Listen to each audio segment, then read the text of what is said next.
toutes les informations et l'essentiel de l'actualité haïtienne, tous les jours, sur Juno 7. Vous êtes branchés sur Juno 7. Bienvenue à ce bulletin d'information. Le Premier ministre Ariel Henry a quitté le pays lundi matin à destination de Trinidad pour participer à la 45e réunion de la conférence des chefs d'État et de gouvernement de la CARICOM du 3 au 5 juillet. Michel Patrick Boisvert, le ministre des Finances, va assurer l'intérim. Le chef du gouvernement s'est fait accompagner de son ministre des Affaires étrangères, Jean-Victor Généus, selon un communiqué publié par la primature. Lors de cette réunion, Ariel Henry aura plusieurs rencontres bilatérales, dont l'une avec le chef de la diplomatie américaine, Anthony Blinken. Durant son séjour à Trinidad, le Premier ministre profitera pour participer aux activités de célébration du 50e anniversaire de la signature du traité de Chaguaramas ayant créé la CARICOM. Maître Elder Guillaume présente le bilan de son premier mois à la tête du parquet près le tribunal de première instance de Port-au-Prince. Le commissaire du gouvernement près le tribunal de première instance de Port-au-Prince, Maître Elder Guillaume, a communiqué le lundi 3 juillet le bilan de ses principales réalisations depuis son arrivée à la tête de cette institution. La reprise des audiences correctionnelles figure parmi les actions phares du chef du parquet, selon un rapport consulté par Juno 7. Aussi, depuis la reprise de ces audiences, 24 sièges correctionnels ont été réalisés, 48 dossiers ont été entendus, 51 personnes ont été jugées, 68 ont été libérées, dont 42 dans les audiences correctionnelles et 16 au cours des visites réalisées dans des commissariats, tandis que 9 personnes ont été condamnées selon les données communiquées par le parquet.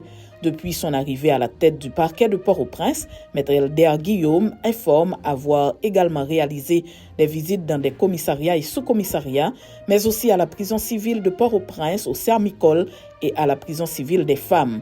Outre la reprise de la permanence du parquet, le chef du parquet souligne avoir également créé une commission en vue de reconstituer les dossiers vandalisés au bicentenaire.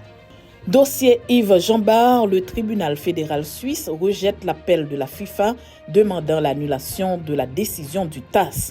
Le tribunal fédéral suisse a pris le 29 juin dernier la décision de rejeter l'appel de la FIFA qui avait demandé en mars dernier d'annuler la décision du TAS qui avait blanchi le 14 février dernier Yves Jambard d'Idadou. L'instance du football mondial estime qu'il y a des manquements procéduraux après avoir examiné en détail la décision du tribunal du sport.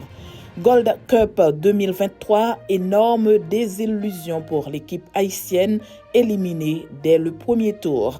L'équipe nationale masculine haïtienne est éliminée en phase de poule de la Gold Cup 2023 après sa déroute le dimanche 2 juillet contre le Honduras. Dépassés par l'événement, les Grenadiers n'ont pas fait mieux qu'en 2019 et ont laissé la compétition dès le premier tour. Une défaite qui place Haïti à la dernière place du groupe avec 3 petits points. Faisant partie des outsiders en raison de son effectif et sa bonne prestation en 2019, l'équipe haïtienne a déçu tout le monde après son élimination dès le premier tour de la Gold Cup. Battu 2-1 par le Honduras, Haïti échoue après avoir raté plusieurs grandes occasions de but. Avec cette défaite des Grenadiers, le Qatar, qui a battu le Mexique 1-0 dans l'autre match du groupe, valide sa place pour les quarts de finale de la compétition. Le groupe NAM présente l'album Traversée, produit au local de l'Institut français en Haïti. Le groupe NAM, composé du guitariste Jimmy Kirby Toussaint et de la chanteuse Charline Jean-Gilles, a présenté au public son premier album studio intitulé Traversée, comportant 14 morceaux. Ce projet, qui sera dévoilé officiellement le vendredi 7 juillet à 7h du matin, a été produit au local de l'Institut français en Haïti par l'ingénieur Elove Pierre, Jean-J Beats et Ruel Asgad Massena. Le mastering de l'album est réalisé chez Daddy Beaubrun, a précisé Kirby Toussaint lors d'une interview à Juno 7. Le groupe NAM a été créé le 3 avril 2022. 2 mois plus tard, soit le 3 juin, il réalise son premier concert. L'idée est venue à travers des ateliers qu'avaient organisés Kirby et Charline dans plusieurs lacos.